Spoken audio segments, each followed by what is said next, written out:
आप देख रहे हैं जोहार झारखंड और आपके साथ मैं हूं विवेक। झारखंड के पहले एम्स की आज से शुरुआत हो गई। केंद्रीय स्वास्थ्य मंत्री मनसुख मांडविया ने वर्चुअल तरीके से देवघर एम्स के ओपीडी का ऑनलाइन उद्घाटन किया। कल से देवघर एम्स के ओपीडी में डॉक्टरों की टीम बैठेगी और इसके साथ ही प्रदेश के संथाल परगना इलाके की बड़ी आबादी को स्वास्थ्य सेवा का लाभ मिलेगा।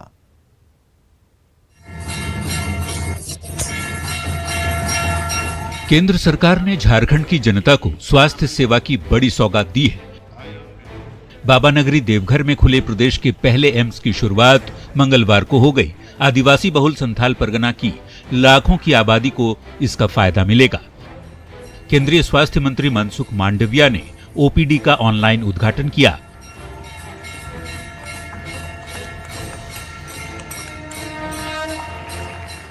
फिलहाल यहां 20 से अधिक तरह के रोगों की जांच होगी और हर रोज 200 मरीज देखे जाएंगे। उद्घाटन समारोह में मधुपुर के विधायक और सरकार के पर्यटन मंत्री हफीजुल हसन के साथ ही गोड्डा के सांसद निशिकांत दुबे भी मौजूद थे।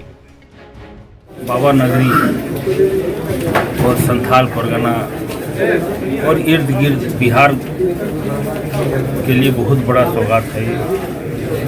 यहाँ एम्स का आज उद्घाटन हो गया और इसमें जो लाखों लोग जो इलाज के बिना डेथ हो जाती है उनको एक फ़ायदा होगा। और देखा होगा आपने, मैंने मन से भी कहा कि सभी लोगों के लिए एम्स जो है वो कोई राजनीति का विषय होगा, कोई स्वास्थ्य का विषय होगा। मेरे लिए ये बहुत ही इमोशनल है और आज मेरा सपना और मकसद सांसद होने का जो है पूरा हो गया। एक होता है कि मकसद क्या है तुम्हारा, तो मेरा मकसद पूरा हो। वे हमारे डॉक्टर रोज बैठेंगे, 13 विषयों के चिकित्सक रोज बैठेंगे। सैटरडे को थोड़ा सा समय कम होगा, लेकिन बाकी 5 दिन 8:30 से 10:30 बजे तक पंजीकरण होगा। तो झारखंड को एम्स ओपीडी की सौगात मिली है। देवघर एम्स के ओपीडी में कुल 40 कमरे हैं। यहाँ मरीजों को बैठने के लिए वेटिंग हॉल भी बनाया गया है, जिसमें 80 मरीज बैठ सकते हैं। कैंपस में मरीज के परिजनों के लिए भी इंतजाम किए गए हैं, जबकि एम्स ओपीडी में 16 एक्सपर्ट डॉक्टर के लिए भी अलग से चैम्बर बनाया गया है। देश के 13वें एम्स में बुधवार से ओपीडी में मरीजों का इलाज शुरू हो जाएगा। ओपीडी में 30 रुपये में रजिस्ट्रेशन हो सकेगा, जिसके बाद 1 साल तक मरीज इलाज करा सकेंगे। केंद्रीय स्वास्थ्य मंत्री ने एम्स के आयुष भवन और रैन बसेरा को भी राष्ट्र को समर्पित किया। न्यूज 18 के लिए देवघर से मनीष दुबे की रिपोर्ट। सिमडेगा में झारखंड की ओलंपियन बेटियों का जोरदार स्वागत हुआ। वहीं सरकार जल्द ही दीपिका के लिए सम्मान समारोह आयोजित करेगी। रांची में दीपिका कुमारी से मुलाकात के दौरान सीएम हेमंत सोरेन ने यह भरोसा दिलाया है।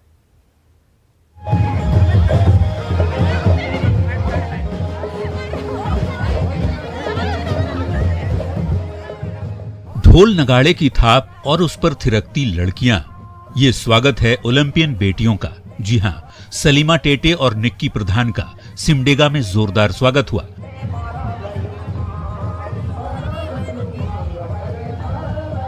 पुलिस केंद्र से दोनों बेटियां खुली जीप से एस्ट्रोटर्फ स्टेडियम के पास हॉकी सिमडेगा के कार्यालय पहुंची।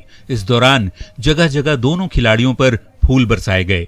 जीप के आगे आगे सैकड़ों की संख्या में लोग नाचते गाते स्टेडियम तक आए। इस दौरान सलीमा टेटे और निक्की प्रधान भी लोगों के साथ थिरकती नजर आईं। फर्स्ट बार ऐसा हुआ सिमडेगा में, जैसे कि पूरे झारखंड में जैसे आए तो हमारे झारखंड सरकार भी हमें काफ़ी सम्मानित किया। फिर अभी काफ़ी सिमडेगा में भी काफ़ी अच्छा ऑर्गेनाइज किया हमारे डीसी सर तो सर को मैं थैंक यू बोलना चाहती हूँ, क्योंकि फर्स्ट बार ऐसा हो रहा है कि हम हारने के बाद भी हमें इतना अच्छा से वेलकम किया जा रहा है। तो मैं थैंक यू बोलना चाहती हूँ सिमडेगा वासियों को। हॉकी खिलाड़ी दोनों बेटियों का सिमडेगा में भव्य स्वागत हुआ। तो रांची में दीपिका कुमारी ने अपने पति अतनु दास और माता पिता के साथ प्रोजेक्ट भवन में मुख्यमंत्री से मुलाकात की। मुलाकात के बाद अतनु दास ने बताया कि मुख्यमंत्री ने उनसे कहा कि कुछ कंफ्यूजन की वजह से निक्की प्रधान और सलीमा टेटे के सम्मान समारोह में दीपिका को आमंत्रित नहीं किया जा सका, लेकिन दीपिका को याद जरूर किया गया। वहीं दीपिका ने बताया कि मुख्यमंत्री ने उनसे खेल के बारे में चर्चा की। कम्युनिकेशन गैप हो गया था, जिसके वजह से उन्होंने याद किया था जब हॉकी वाले निक्की और उसको जो भी हुआ था उस टाइम दीपिका को भी याद किया गया था, लेकिन एक कम्युनिकेशन गैप हुआ था उनके बीच में, इसकी वजह से तभी उस टाइम मिल नहीं पाए। तो अभी शायद वो कुछ उसका कदम उठाएंगे। वो भी चाहते हैं कि स्पोर्ट्स आगे बढ़े तो उन्होंने हमको बोला है कि हम जाके देखें और आर्चरी का सेंटर खेलगांव में जाके देखें उसकी क्या सिचुएशन है। फिर जिस तरह से हम उनको बताएंगे उस तरह से वो आगे करेंगे। ऑब्वियसली हमने उनको बोला है कि एक अच्छे से सेंटर बनाएं ताकि एलीट एथलीट्स वहाँ भी आके प्रैक्टिस कर सके और यहाँ भी कैंप लगाया जा सके, नेशनल कैंप लगाया जा सके जिससे और भी ज़्यादा इम्प्रूव होगा। टोक्यो ओलंपिक में झारखंड की बेटियों ने दमखम दिखाया। हालांकि ओलंपिक में दीपिका पदक से चूक गईं, वहीं भारतीय महिला हॉकी टीम को भी पदक नहीं मिला, लेकिन सेमीफाइनल में पहुंचकर महिला हॉकी टीम ने इतिहास जरूर रच दिया और मेडल नहीं जीतकर भी देशवासियों का दिल जीत लिया। सिमडेगा से श्रीराम के साथ रांची से संजय कुमार सिन्हा की रिपोर्ट।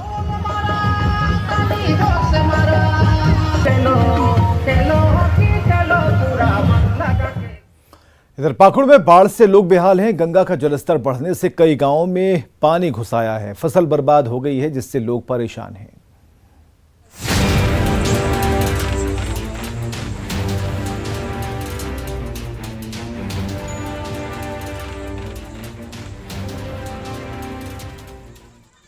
उफनाई नदी पुल के ऊपर से बहता पानी और जान जोखिम में डालकर नदी पार करते ये लोग। ये तस्वीरें पाकुड़ की है। साहिबगंज के बाद अब पाकुड़ के भी कई इलाकों में गंगा का पानी घुस गया है। तारानगर, रामचंद्रपुर और इलामी पंचायत बाढ़ से प्रभावित हैं, जिसके बाद डीसी ने बाढ़ प्रभावित इलाकों का दौरा कर हालात का जायजा लिया। आने वाले समय में अगर जल स्तर बढ़ता है, क्योंकि गंगा में जो पानी का बहाव है वो काफ़ी तेज है अभी तक, तो उसको लेकर के हम लोग कई रिलीफ कैंप्स को भी हम लोग आइडेंटिफाई कर रहे हैं ताकि अगर जरूरत पड़े तो इमरजेंसी केसेस में लोगों को वहां मूव कराया जा सके। बाढ़ प्रभावितों को राहत देने की कोशिश शुरू हो चुकी है। सूखा राशन बांटने के निर्देश दिए गए हैं। हालांकि पानी का स्तर घटने लगा है, बावजूद प्रशासन द्वारा राहत शिविर बनाया जा रहा है। जो भी दिक्कतें हैं, मुस्लिम का हो या पशु का, मवेशी का जो भी दिक्कत है या हेल्थ का, वो सारे जो है उस पर नजर सरकार रख रही है। गंगा का जलस्तर बढ़ने से पहले साहिबगंज और अब पाकुड़ के कई गांवों में पानी घुस गया है। फसल बर्बाद हो गए हैं, जिससे लोगों की परेशानी बढ़ गई है। पाकुड़ से नंदकिशोर मंडल के साथ रांची से अविनाश कुमार की रिपोर्ट। इधर बोकारो में 1 घंटे की बारिश ने बोकारो स्टील प्रबंधन के दावों की पोल खोलकर रख दी। बोकारो के सेक्टर 3 स्थित मेंटेनेंस कार्यालय पूरी तरह से पानी में डूब गया है और इसी कार्यालय से पूरा स्टॉक का काम किया जाता है। वहीं बोकारो के सेक्टर 2D स्थित समर्थो आवासीय विद्यालय में पानी भरा है और ये तस्वीरें आप देख रहे हैं। विद्यालय के कोने कोने में बारिश का पानी जमा है और यहाँ के शिक्षकों का कहना है कि ड्रेनेज सिस्टम ध्वस्त है और इस जल जमाव का मुख्य कारण भी वही है। ये सिर्फ इस साल की बात नहीं बल्कि हर साल ऐसी स्थिति होती है, लेकिन कोई सुध नहीं लेता। समर्थ आवासीय विद्यालय 1 और 2 जो बोकारो सेक्टर 2D में अवस्थित है, ये बहुत ही हर वर्ष बारिश में किचन में, बाथरूम में, टॉयलेट में, बच्चों के छात्रावास में, सोने के जगह में ये पानी, बारिश का पानी ड्रेनेज की वजह से और भारी बारिश के होने की वजह से बहुत सारा लबालब पानी भर जाता है और काफ़ी परेशानी का सामना करना पड़ता है। झारखंड सरकार के कर्मचारियों को भी अब केंद्र की तर्ज पर हाउस रेंट अलाउंस मिलेगा।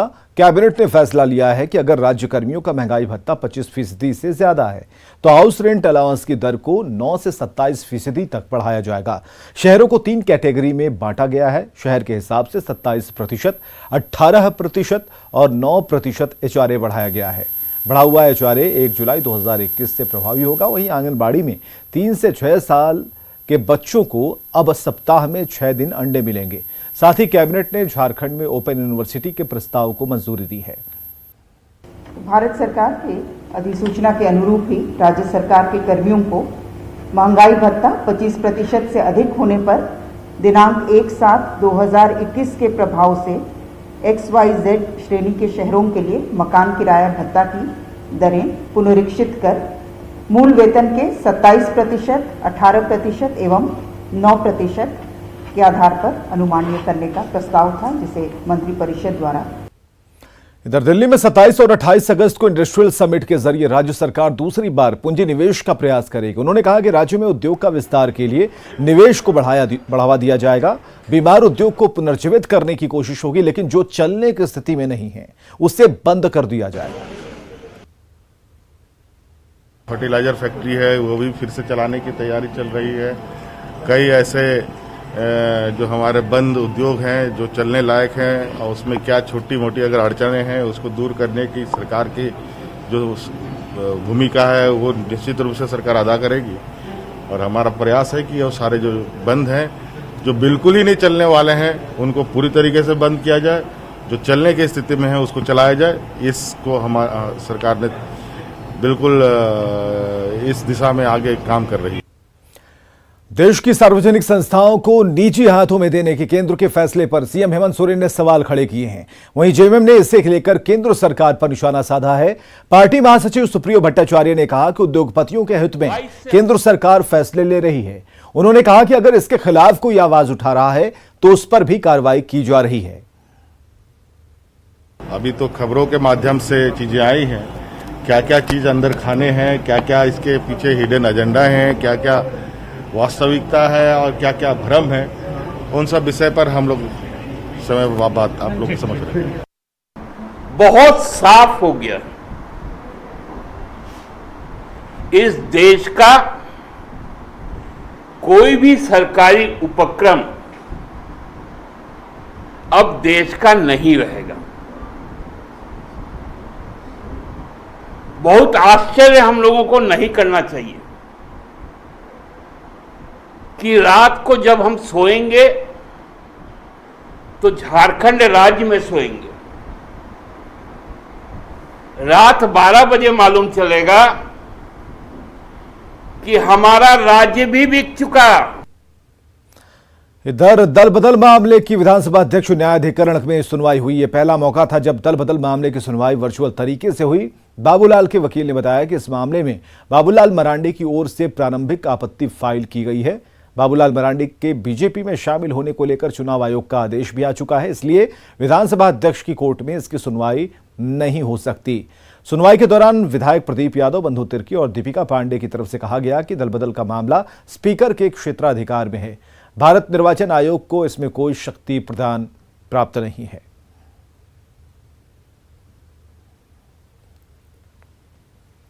इधर गढ़वा डाकघर में रुपए के गबन मामले में एक नया मोड़ आ गया है। गिरफ्तार उप डाकपाल कामेश्वर राम के खुलासे से जांच की आंच बड़े अफसरों तक पहुंचेगी। कामेश्वर राम ने खुद कहा है कि इसमें सिर्फ वो ही आरोपी नहीं हैं, बल्कि कई ऐसे अधिकारी हैं जिन्होंने घूस लिया है। यहां तक कि उन्होंने हर जगह के घोटालों के बारे में बताया। उन्होंने कहा कि अब तक लगभग 1 करोड़ रुपए भर दिया है, लेकिन किसी ने कागज नहीं दिया। उनका आरोप है कि उनकी तरफ से जो पैसे दिए गए वो सब खा गए। और आपको बताएं कि पूरा मामला 2019 का है। इसमें देखिए, शामिल होने के लिए बिना उच्च अधिकारी के संलिप्तता की घटना नहीं हो सकता है। हम जो भी वाउचर पेमेंट किए हैं, सेम डे वाउचर जो है कि हम हेड ऑफिस को भेज दिए हैं। अब हेड ऑफिस में डेली डाटा एंट्री और वाउचर को ऑडिट होता है। तो जब इस प्रकार के घटना हुआ तो इसके मतलब निकले जिससे वो नहीं पकड़ा, डबल पेमेंट कैसे हुआ उसके यहाँ मैनेजर है, इसका मतलब वो काम नहीं किया। इसके बाद एसपीसीओ में है 1 साल के घटना नहीं है, 2 साल के घटना जब रहेगी। रमना थाना में वर्ष 2019 में पोस्ट ऑफिस में सरकारी राशि 2 करोड़ 10 लाख से भी अधिक राशि का गबन हुआ था। और आइए देखते हैं झारखंड